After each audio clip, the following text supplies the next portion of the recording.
This is the Pooja and Gurdeep podcast. From 98.1 CHFI Studios in Toronto, Canada. Hey Toronto, this is Ed Sheeran. This is Kelly Clarkson. Hi, this is Bryan Adams. This is Adele. This is Madonna. It's Michael Bublé, and you're listening to the Pooja and Gurdeep Show. It's fun. They're amazing. All right. In case you've been living under a rock the last 24 hours, the internet has been on fire, an internet storm. This is what went down Wednesday night at the Coldplay concert in Massachusetts. Oh, look at these two. All right, come on. You're okay? Oh, what? Either they're having an affair or they're just very shy. Pooch, you want to describe sort of like what played out on video? You know what? This just makes me sick to my stomach. I really don't like this. I know everybody's watching it, but every time I watch it, I just feel icky. I don't like it.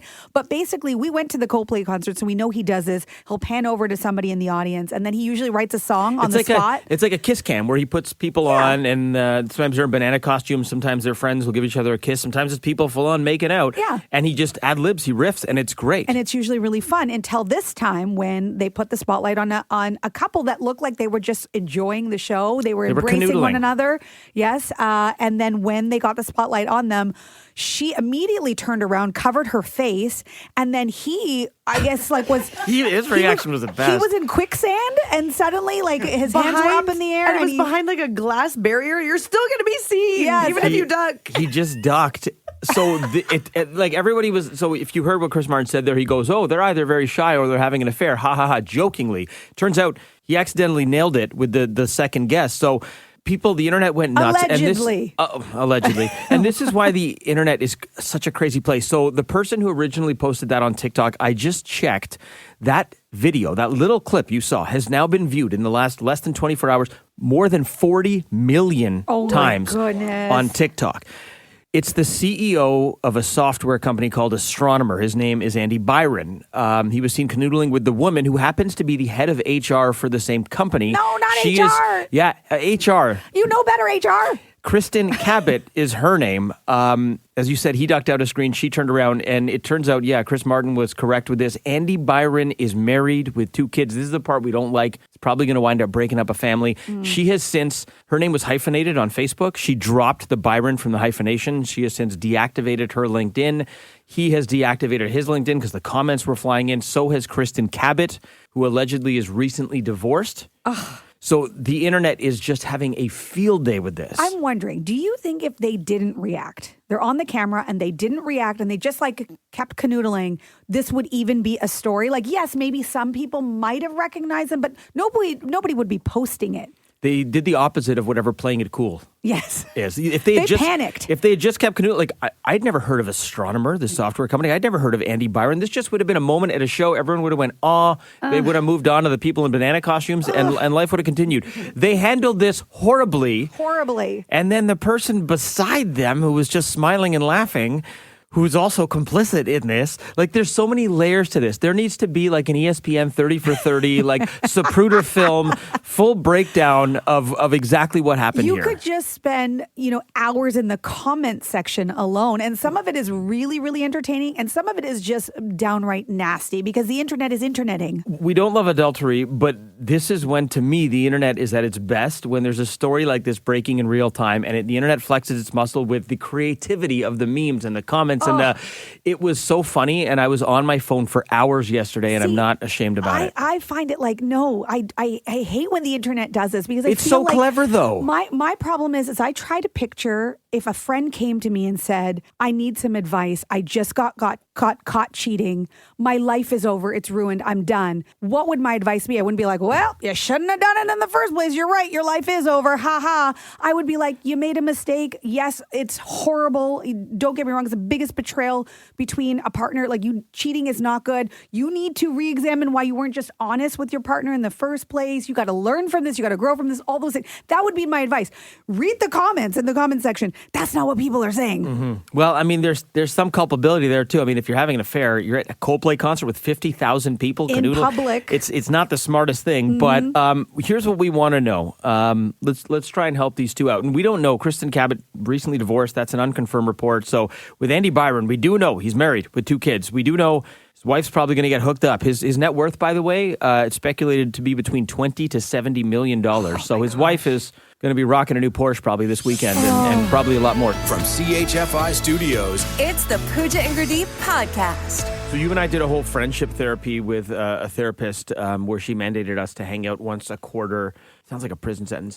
Outside of work. You said it. And I mean, I look forward to it. I will say it's been a year since we've done that. We definitely have not hung out outside of work every quarter. We have. Not every quarter. Yeah, we started. Coldplay doesn't count. That was a work No, assignment. hang on. We did the first quarter together. We did. After we had our therapy session, we did one at my house. And now we have another one scheduled for the end of August. So that's us keeping up. You know what quarter means, right? Yes. Quarter means 4 times a year. You just listed 2 in the last year. I know, but the year's not done. It's 2025. No, but the friendship therapy was last June. It was? Yeah. It's been a year. We've hung out twice. I thought it was like December last year. It was summer. We were wearing shorts. Whatever. So we've hung out twice in a year. So we're succeeding at 50%. The point is, I went golfing with your husband, Paul, yesterday. We spent... Oh, does that count? No. As our quarterly? No, it doesn't. Paul, I spent more time with your husband yesterday on the golf course than I've spent with you all year outside of work. Should I be worried about you? Well, I mean, look, he is the better half. You know, you chose correctly of who you want to spend time with And let me outside of work. The golf course is a great place to hang out with the fellas because the talk is even better than the golf. Like Paul made me promise we would not talk about on air what we talked about at golf yesterday. So obviously here we are. Sorry, Paul. What? I mean, Paul and I were besties now at this point. Like we've already picked out matching golf outfits. We've got a shared Costco membership. It's all happening. Wow. He told me everything. I'm afraid of him liking you more than he likes me. Yeah. I'm trying to keep you two apart. Oh, that train's already left the station, sister. So what do you guys talk about? He like everything. Like he told me about the thing. What thing? The thing. You don't know what the thing? What thing? Oh, that's interesting. Oh, indubitably. You're just making stuff up. Also, our takeaway after 18 holes and a couple of whiskeys, there may have been a cigar shared. Pooja is the best. That wasn't the takeaway. That wasn't like the bottom line. That was a subheadline. But it was there. No, what we concluded is that since I'm your work husband and he's your husband, Paul and I are now starting a podcast together. It's called Married to Pooja, a survivor's tale. You'll have 0 subscribers. What is your level of concern of Paul and I hanging out on the golf course telling tales out of school? I got to put an end to this and then insert my own quarterly in there so that you'll be like, I never want to hang out with them again. You might need to start with a quarterly with your husband because he was saying you guys don't spend enough time We together also either. don't. We also don't. This is true. Yeah, you're not getting a podcast. I'll tell you that right now. The Pooja and Gurdeep podcast. from 98.1 CHFI. So if you're a parent, you know it can be tough, and it doesn't really matter what stage your kids are in because every stage sort of comes with its own challenges, right? Whether they're newborns, my kids right now in that toddler, teenager stage, or whether they're teenagers, or I have friends right now who have kids who are leaving the nest and they're going off to university, and that comes with its challenges as well because you're like, I hope I did everything that I needed to do to set them free and Spread your wings, child. yes, And fly. fly, and then come Yeah. back and you can stay with us a little bit, but stop asking me for money. That's got to be really hard. My sister-in-law is going through that part now. My eldest nephew's about to go to Laurier in September, and it is like she is really torn up about it, understandably, even though it's what's best for the kid. And it's like, everybody has advice. I hear from other parents all the time, and they all have advice at various stages of when your kids are at a certain age. But it's just one of those things where until you do it, you don't really know. And there's all these things that I kind of wish somebody gave me a heads up on because I got a lot of advice about things I didn't really need advice on because every kid is different and you're going to respond to your kid based on their needs and who they are. Right. So it's not always going to apply that kind of advice that I was getting.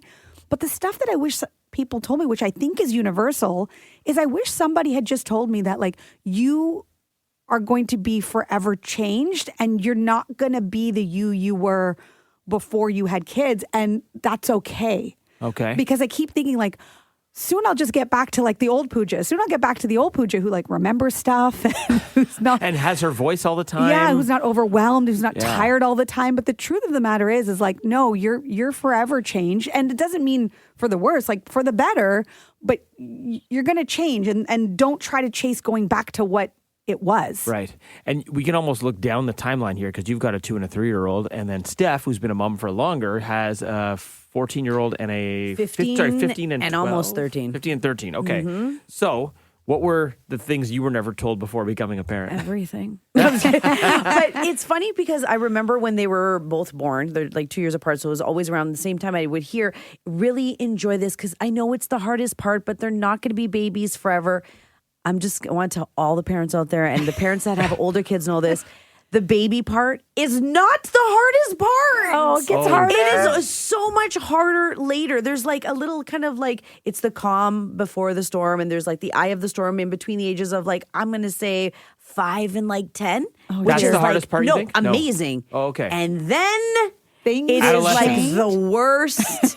You don't know what's happening. Are you still in that bit? Yeah. I don't know when it ends because now I'm talking to people who have older kids and they're like, now they're telling me the truth. Yeah. Now they're like, Yeah. it doesn't get easier. No. It's actually going to get harder. So, Pooja, you think teenager's bad? Wait till you get to actual teenager. Yeah. I wish people just told me simple things like, by the way, don't buy nice things for your house. Just don't even bother. You can't have true. nice And things. You have nice things in your house. And your house will be messy always. Just, it doesn't matter how much you think that you're trying to clean, you're trying to stay on top of it. Laundry's going to be everywhere. and things there's in going to the be sink. one room that you throw everything in just to Yes. keep the rest of the house clean.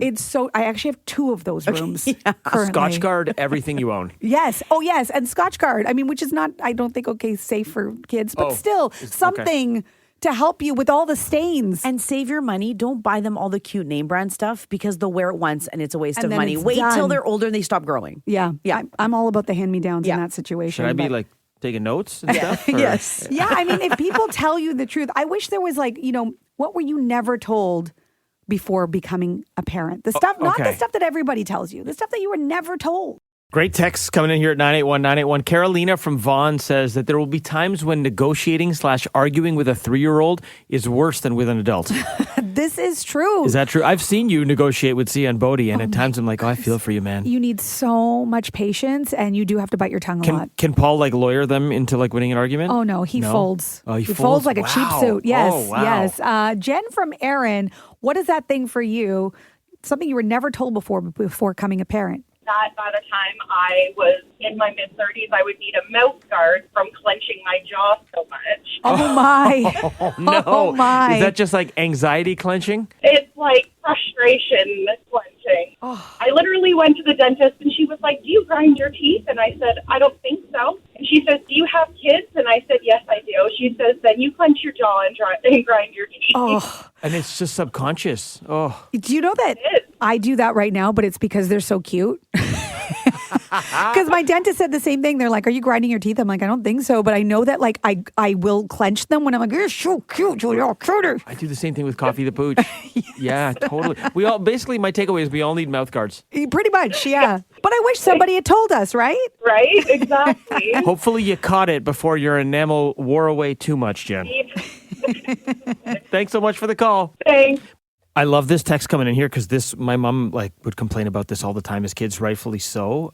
Marcia from Richmond Hill says, when your child loves a product, so instead of buying them in singles at the supermarket, you instead go to Costco and buy a case, and instantly they stop liking it. They stop eating it. Juices, chicken nuggets, the list goes on. Never learn. All the time. My mom would give us the samples. We'd be like, oh, yeah, we love it. She'd buy them, sit in the freezer forever. Yes. This happens with my kids. They're so picky. And then just because they like something in the moment, they usually like it because you're eating it. Yeah. And then you commit to 500 of them. Because you want a deal. Yeah. What were you never told before becoming a parent? Let's go to Anita in Toronto. Yes, but even though I'm not a parent, but this is something I think that still applies regardless.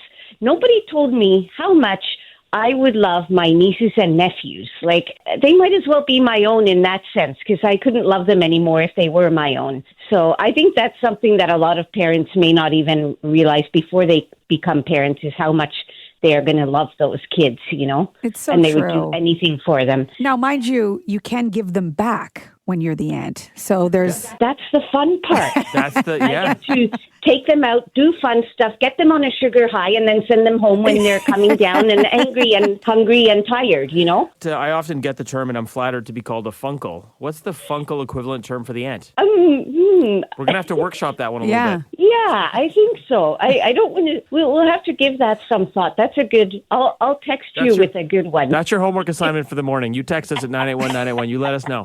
Sounds good. Thanks, Anita. Have a great day. You too. Gurdeep, when you have kids, I'm going to be their Fonty. Look, it's Fonty. She's so fun. Auntie Pooja does not sound like you're fun. It sounds like you have some gastrointestinal issues.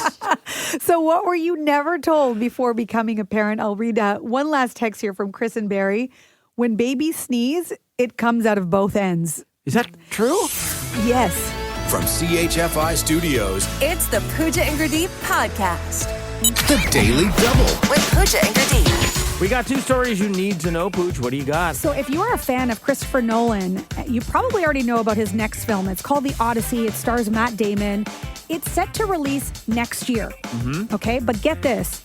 Tickets to the IMAX movie, which, by the way, is being shot entirely on IMAX film cameras. It's a first for a commercial feature. Has already gone on sale a year in advance. Whoa. And in the GTA has sold out. Wow, is this that good? Well, I guess, the first time you do anything like that, just, Sure. And he's Oscar winning, it's going to be a good film. So Plus, people Matt want to Damon's see pretty awesome. Matt Yeah. Damon, it's going to be a good film. But this is the first time in history that tickets for a movie a year out have gone on sale. And I think this is obviously very exciting for theaters to get people back into movie theaters, True, right? To have yeah. a draw like this. But the idea that a film can draw the attention 1 year in advance, this is sort of the start of, it's not a word, but I'm going to make it one, the concertification of movies. Did you say concert vacation? Concertification. Concertification. Oh, okay. Not everything is about vacation. That's what I heard. Concertification of movies. Because think about what you do when you buy concert tickets. You know an act is coming. You buy them in advance. You see what's happened. Yeah, okay. With trying to resell tickets and what ends up happening. I'm picking up what you're putting down. Yeah, what's going to happen with movies? Interesting. If you insert one more vowel, it might roll off tongue of leisure. May I? Yes. Concertification. Concertification. There we go. Okay. Now I got Does you. it still sound like vacation to No, you? now I know what you're Okay. talking about. What do you got? Okay, mine is crazy. So TTC fare inspectors, the lovely people who are generally there. If someone sneaks onto the subway or doesn't pay the fare, they're there to enforce the fines, right? And the fines are substantial. They can go up to $435 if you're a fare evader. Well, they've been rebranded to Provincial Offense Officers. Acronym? Oh, no. POO. No. POO. Yeah. This is, by the way, a huge issue for the TTC. They lose about $140 million a year on fare They're saying a evaders. huge issue because that's their name Well, now. that too. This is blown up online because that's the world we live in. So these are what some of the people are saying online. The police are the popo, and now fare inspectors are poo-poo. Cool. Poo? Really? They couldn't pick any other arrangement of words to avoid the acronym? Someone definitely didn't think this one through, said someone else. And even city councilors are weighing in on this. Josh Matlow, who is the Ward 12 St. Paul's councilor, he said, we're going to have to do some work on this one. You think? Just add Judd to the end and it's fine. Just saying. The Pooja and Gurdeep podcast.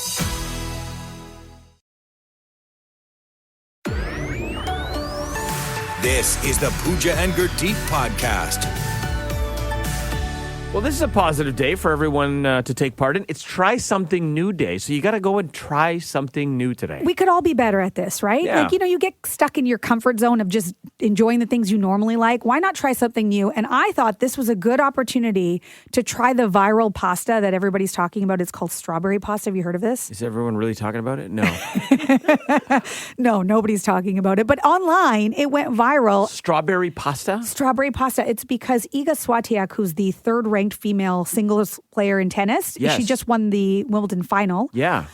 When she was interviewed, this is what she said. I have my favorite, actually. I ate it as a kid. It's pasta with strawberries. Pasta with strawberries. And everybody was like, what? And then they looked into it. And apparently in Poland, which is where she's from, this is a thing. Okay. So I looked up a recipe and I decided to make it. And you have in front of you, producer Steph and Gurdeep, you have strawberry This pasta. is what you've handed us. It's a little plate of strawberry pasta. Yeah. Did you heat this up? I heated it up. I must admit that obviously when it's made fresh, it's obviously better. But go ahead. You've already had this? I've already had it before. I Right. tell you what I think. I will tell people what's in it while you're trying it. And I should just say, I'm a pasta lover. Steph is Italian, so, Okay. some All you're doing discerning is taste. boiling your pasta, and then you take some strawberries.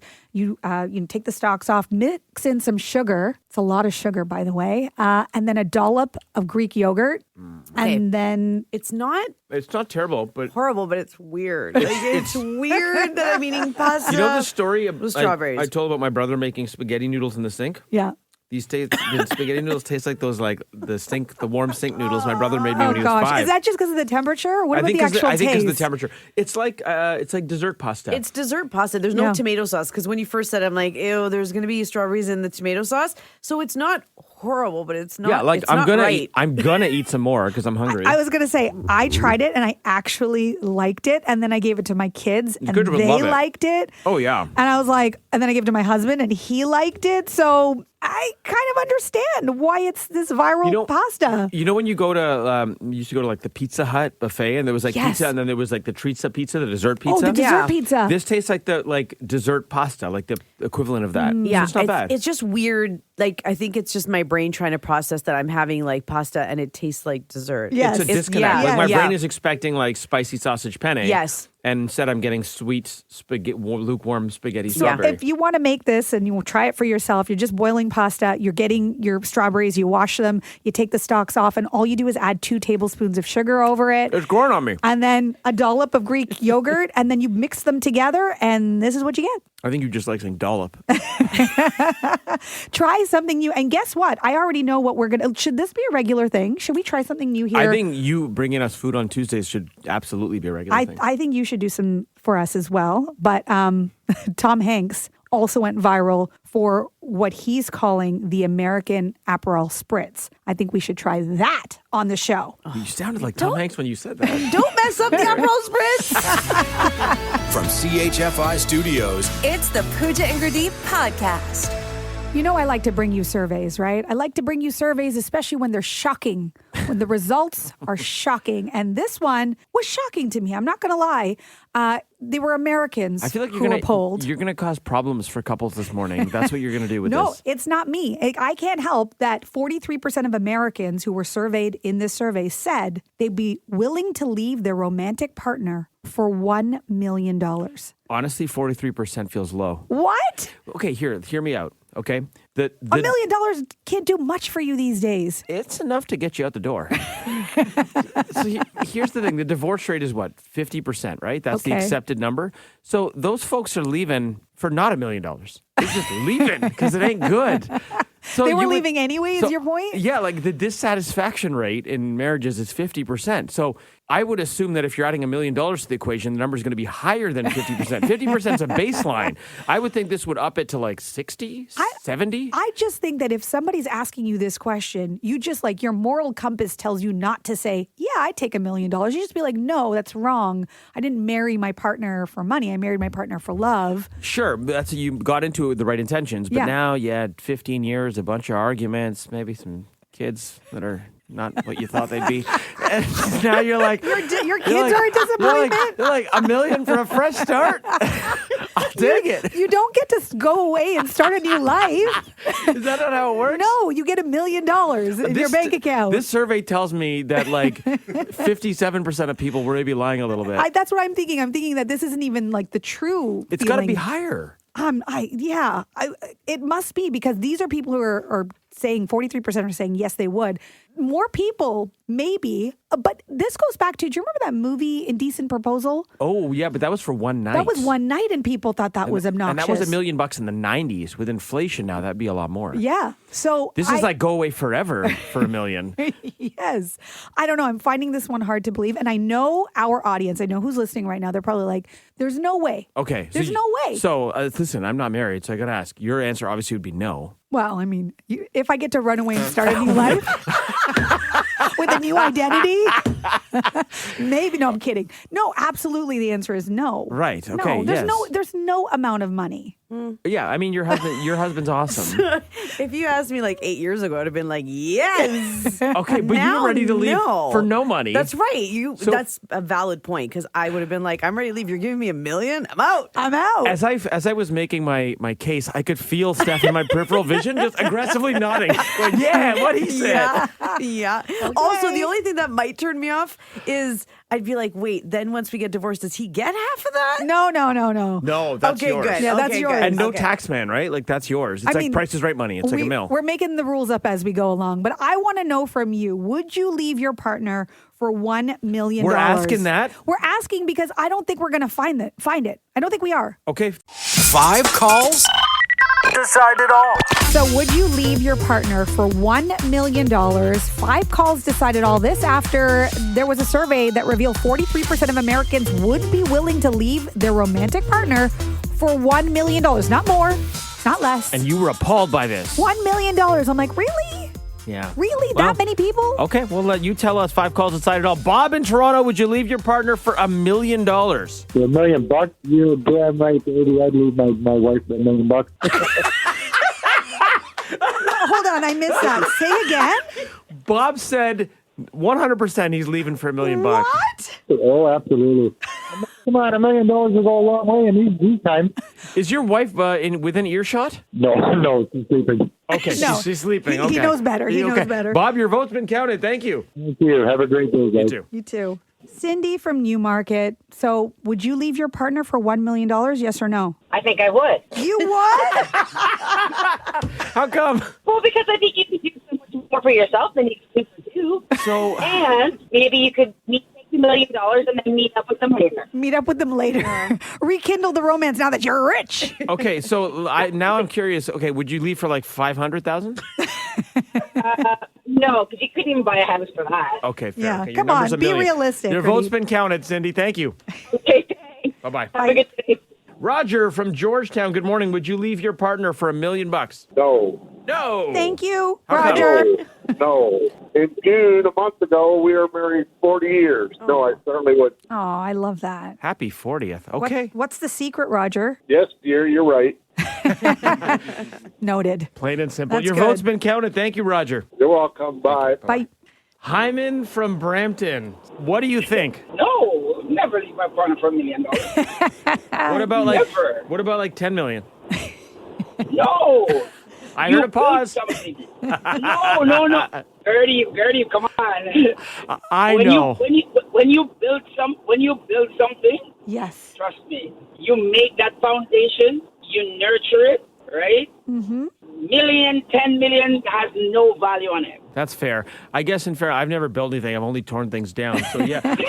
Hyman, your vote's been counted, my friend. Thank you. Have a good day, guys. You too. Bye. Okay, Ryan from Caledon, I've got a very important question for you, and you are the deciding vote because we're tied at 2-2. The question is, would you leave your partner for $1 million? I personally, I would. Why is that? Because really, if you think of it, the amount of stuff you could get from it, and if you do have kids, you can invest a lot of money into your kids as well. Oh, okay. So it's Hold not on. totally selfish. Ryan, are you in a long-term relationship? No. Okay. So pretty easy to say, yeah, I'll take the $1 million. Got it. Ryan, thanks for the call, buddy. Of course. Thank you. Have a great day. You too. I'm a little stunned that the results were 3-2. Yes, people would leave their partner for $1 million. And it was close. I thought it was going to be like 4-1 or 5-0. No, that you wouldn't. That's what I thought. Okay. Does this speak to the hard financial times we're in or the dissatisfaction of couples? The Pooja and Gurdeep podcast. From 98.1 CHFI. So according to psychologists who study people in happy relationships, these are the 5 things that they all have in common that they're doing during the week in their relationship. Look at you trying to build us back up after tearing us down by luring us away with $1 million to leave our partner. I know. Well, when I saw what this was, I was like, am I doing these 5 things? So you see for yourself in your own partnership, are you doing these things? Okay. Number 1, build a mini morning routine. So I guess it's just kind of important to have your routine with your partner where there's maybe something ritualistic about it. It's like brush your teeth together, like that kind of thing? Yeah, maybe that's kind of fun. Maybe you share your first coffee together. Maybe you read the paper together. Maybe there's something that read you the do. paper together? What year are we in? Okay. Guy? Read the paper together. You know Listen, what? I love the newspaper, but no one's sitting down and creasing the fold and Well, one person getting might be on ink-stained their fingers. phone and the other person might be on their phone and you're both yeah, that sounds like a great way to connect. reading your But it's your routine. It's what you guys do. You look forward to it. All right. Yeah, and then maybe you share. Oh, I just read this. I just read a study about, About five successful things people do in relationships. Yes, including what we're doing right now. The second thing is to send a thoughtful check-in. So maybe it's just a text, just checking in, like, how you doing? How's your day? Does you up count? Sure. You up at 2 a.m.? You text your partner, you up? She's like, you're beside me. We live together.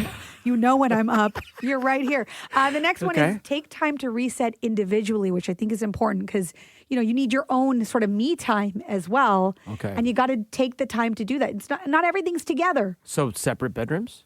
I know you're really pushing for that. A lot of people do have separate bedrooms these days. Yeah. I'm going to take my time to reconnect every night between midnight and 8 a.m. when we sleep in separate rooms. If that's what works for you. Prioritize daily us time, which kind of makes sense that in the day, there's something that you do together, whatever that might be, maybe watching Can we Netflix check? or... Listen, I'm all about efficiency. Like the morning routine thing while we're reading on our phones separately together, can that also be the thing we do together? No. 2 boxes, mini morning routine, boom. No, because the morning routine sets the tone for the day. And then maybe in the evening, that's when you have your little, together time. Okay. How long does that have to be?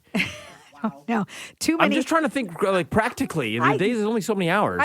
Something to connect to each other. And then the very last thing is you end the day with a check-in. So that way, nothing is left unsaid. You're not going to bed with any sort of like lingering thoughts, feelings, things that you might be unsettled about. That one makes, like, don't go to bed angry, that kind of thing? Yeah. Okay, that makes sense. Make sure, just like everything good. Okay. Yeah. You're in a successful relationship. How many of these things are you doing? Okay, well, I'm not there in the morning. I do send some check-ins, thoughtful check-ins. We call them love notes. We send them to each other. Nice. We don't, I do take a lot of time individually, and we don't have any us time. And we probably don't do that check-in at the end of the day. So I got some work to do. Okay, 3 out of 5 ain't bad. Yeah, it's not bad. From CHFI Studios, It's the Pooja and Gurdeep podcast. the Daily Double. With Pooja and Gurdeep. You got 2 stories you need to know, Pooch. Okay, chances are you are aware now of what ChatGPT does as OpenAI. It's a tool that a lot of people use from everything from planning a trip to helping with homework to, I don't know, a speech you have to deliver. It can help you with lots of things. But now it will help you shop online. Okay, they just partnered with Shopify. Oh. And they're planning a new checkout system where you can search and buy products without leaving the app. So while you're in the app, ChatGPT will cut through sort of everything. It knows what you like. You can tell it it's your budget. So I can say, I'm pretty frugal. I want to find a dress that looks expensive, but it's under $50.